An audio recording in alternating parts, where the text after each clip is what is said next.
बंद गोभी कैसे दे रहे हो? 40 रुपए किलो मैडम। अरे वे, चल पैसे निकाल। जी साहब देता हूँ। एक सेकंड, क्या मैं जान सकती हूँ आप किस चीज के पैसे मांग रहे हैं इनसे? वे, तुझे क्या करना है जान के? हैं? ले सब्जी अपनी। हाँ, मेरा मतलब नहीं बनता है, पर मैं फिर भी पूछना चाह रही हूँ कि आप किस चीज के पैसे मांग रहे हैं इनसे? यहाँ पे दुकान लगाने के पैसे मांग रहा हूँ, बता क्या कर लेगी तू? हैं? एक मिनट, ये कोई ठिया नहीं है, ये रेडी है और ये गली गली जाके ना सब्जी बेच रहे हैं, तो फिर तुम किस चीज के पैसे मांग रहे हो उनसे? अब इस मोहल्ले में बेच रहा है, तब भी तो पैसे देने पड़ेंगे ही ना। रह तो इस मोहल्ले में रहा है, घूम फिर के एक जगह खड़ा होता तब भी तो रेंट देता, ऐसे भी देगा ये? चलो ठीक है, मान ली तुम्हारी बात, पर मुझे ये बात बताओ कि ना तो ये ठेला तुम्हारा, ना ये प्रॉपर्टी तुम्हारी और ना ये गली तुम्हारी, तो तुम पैसे किस चीज के मांग रहे हो? देखिए मैडम जी, आप इन लोगों से बहस ना कीजिए, ये लोग बड़े खतरनाक हैं, दिक्कत हो जाएगी। अंकल जी, आप तो रहने दीजिए। आप लोगों की वजह से ना ये लोग फायदा उठाते हैं, ऐसे पैसे मांगने आते हैं, लोगों को परेशान करते हैं, क्योंकि आप लोगों को तो कुछ पता नहीं रहता, कानून की एबीसीडी पता नहीं है आप लोगों को, बस मुंह उठा के पैसे दे देते हो इन्हें। एक बार पूछा आपने इनसे ये किस चीज के पैसे मांग रहे हैं आपसे? और आप छोड़ो, मैं ही पूछती हूँ इनसे, किस चीज के पैसे मांग रहे हो तुम दोनों इनसे? बता दे भाई।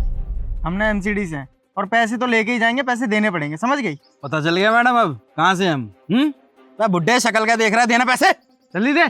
एमसीडी के पैसे? अंकल, आप एमसीडी के पैसे नहीं देते हो क्या? अरे नहीं नहीं मैडम जी, मैं पैसे देता हूँ, जब पैसे देने का समय आता है मैं पैसे देता हूँ, मगर उसके बावजूद ही ये लोग पैसे मांगने आ जाता है, पता नहीं क्यों। जब ये एमसीडी के पैसे देते हैं तो तुम लोग कौन हो जो पैसे मांग रहे हैं इनसे? अरे भाई, हमारा काम है पैसे लेना, हम अपने पैसे ले रहे हैं, बीच में बोलने की जरूरत नहीं है तेरे को, ठीक है? ये कुछ ज्यादा नहीं बोल रही? दिखा तो ऐसे रही है जैसी से रही है मिनिस्टर हो ये क्या बदमाशी लगा रखी है तुम दोनों ने? और मेरी बात कान खोल के सुनो, ये अंकल तुम्हें एक पैसा नहीं देने वाले। चलो जाओ, अपना काम करो जाके। देख तेरा ना बहुत ज्यादा हो रहा है, दिमाग मत खराब कर, पैसे देने दे चुपचाप से, ठीक है ना? चल अपना काम कर जाके। 1 मिनट रुक जा, तेरे को सब्जी लेनी है ना, यहाँ से सब्जी ले और निकल यहाँ से। और बुड्ढे तू रिश्तेदारी मत निकाल इससे, ठीक है? पैसे फटाफट दे, और जगह भी जाना है, चल। मैं मानती हूँ तुम दोनों एमसीडी ऑफिस से हो, लेकिन ऐसे रोड पे किसी से जबरदस्ती पैसे मांगना गुंडागर्दी है। अब तुम्हें कोई पैसा नहीं मिलेगा, जाओ अपना काम करो जाके। ये लड़की आज कुछ ज्यादा नहीं बोल रही है, और ये बुड्ढा भी आज मेरी बातों को बहुत इग्नोर कर रहा है। पैसे नहीं दिए जा रहे ना? रुक, देता है, फेंको तेरी सब्जी। अरे नहीं नहीं साहब जी, पैसे मैं दे रहा हूँ, आप परेशान ना होइए। और मैडम जी, ये मेरा आपसी मामला है, आप इसमें दखल अंदाजी ना करें, आपकी वजह से मेरा खाम का नुकसान हो जाएगा। लातों के भूत ना बातों से मानते नहीं है। अरे अकल कैसे नहीं आएगी? अगर हमारी बातें नहीं मानेगा ये बुड्ढा तो सब्जी कैसे बेच लेगा हमारी? गवर्नमेंट ऑफिसर होने का फायदा ही नहीं है भाई। वो तो है ही।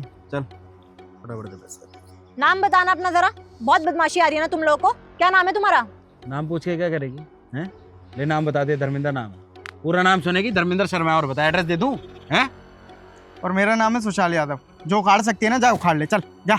धर्मेंद्र शर्मा और सुशाल यादव, चुपचाप ना दोनों यहाँ से चले जाओ, वरना नौकरी से निकलवा दूंगी तुम दोनों को। तू है कौन जो इतनी बकवास कर रही है? कहीं की हेड है क्या? एक बात बताऊं, मेरा जीजा एमसीडी में हेड लगा हुआ है, एक बार बोलूंगा तेरा घर उड़ जाएगा वहां से, समझ गई? मैं इस जिले की कलेक्टर हूँ, दीप्शी रावत। क्या बकवास कर रही है तू? अगर तू इस एरिया की कलेक्टर ऑफिसर होती तो ऐसे पैदल आती क्या सब्जी लेने के लिए रेडियो से? हाँ, दीप्शी रावत। और अगर तुम लोग को ट्रस्ट नहीं है ना तो गूगल करके चेक कर लो। एक बारी निकाली।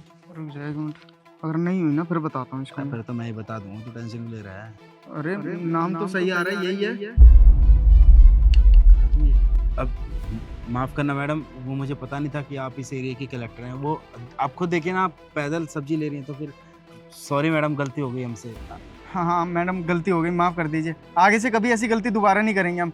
आखिरी मौका दे दो, बस आखिरी मौका, और कुछ नहीं। अरे तुम दोनों को शर्म नहीं आती? एक गरीब इंसान इतनी मेहनत कर रहा है, रोडों पे जा जाके सब्जी बेच रहा है, मेहनत की रोटी कमा रहा है, और तुम उसको तंग कर रहे हो। शर्म नहीं आती? पैसे मांग रहे हो उनसे, बदमाशी कर रहे हो यहाँ पे। अरे अपनी पावर का ना गलत इस्तेमाल कर रहे हो। एक बार उनकी उम्र तो देख लो, तुम्हारे पापा के समान है वो। मैडम हाथ जोड़ रहे हैं आपके सामने, माफ कर दीजिए, दोबारा गलती का ऐसा मौका नहीं मिलेगा जी आप। हाँ मैडम जी, माफ कर दीजिए, बस हो गई गलती आज। नहीं, तुम दोनों को कोई माफी नहीं मिलेगी। तुम दोनों को तो मैं सस्पेंड करवाऊंगी, और अब ना आराम से घर पर बैठना, ऑफिस में आने की कोई जरूरत नहीं है तुम दोनों को। अरे नहीं नहीं मैडम, जॉब से क्यों निकाल रहे हो? पैसे लेने आए थे, लिए थोड़ी। अब कहाँ लिए अंकल? पैसे थोड़ी लिए आपसे हमने। अच्छा चलो, आज नहीं करोगे, कल को किसी और के साथ करोगे। अरे तुम सरकारी कर्मचारी हो, लोग की सेवा करना तुम्हारा काम है, और तुम लोग क्या कर रहे हो? उनका नुकसान कर रहे हो, उन्हें तंग कर रहे हो, पैसा खा रहे हो उनसे। देखो मैं तुम्हें माफ नहीं करने वाली, तुमने जो गलती करी है ना उसके लिए तुम्हें सस्पेंड कर रही हूँ। अगर तुम दोनों यहाँ से नहीं गए ना तो तुम दोनों के खिलाफ मैं सख्त कार्रवाई करूंगी, समझे तुम? निकलो यहाँ से। गई नौकरी आज। बहुत बहुत धन्यवाद मैडम जी, आपने मुझे बचा लिया। और मुझे नहीं पता था आप इतनी बड़ी कलेक्टर हैं, इतने बड़े पद पे हैं, फिर भी आप मुझसे सब्जी लेती हैं। कोई बात नहीं अंकल जी, इसमें आपकी ही गलती है। आपको पहले जानना चाहिए कि आपसे कौन किस बात के पैसे मांग रहा है। एटलीस्ट कानून की थोड़ी बहुत तो नॉलेज आपको रखनी चाहिए ना। ऐसे तो आप अपना खामखा नुकसान करते रहेंगे और दोष सरकार को देंगे। मेम साहब, इनके खिलाफ कोई नहीं बोलना चाहता। हम लोग गरीब आदमी हैं, रोज कुआं खोदते हैं, रोज पानी पीते हैं मैडम। लेकिन अब मैं समझ गया हूँ मैडम, अगर हम लोग बर्दाश्त करते रहेंगे ना तो गलती हमारी है, आगे से हम इसे विफ्ता नहीं देंगे। कोई बात नहीं, अगर आगे से आपको कोई भी परेशान करे तो उनके खिलाफ एक्शन लो। अब बाकी आप मेरी सब्जी पैक कर दीजिए। जी मैडम, अभी पैक कर देता हूँ।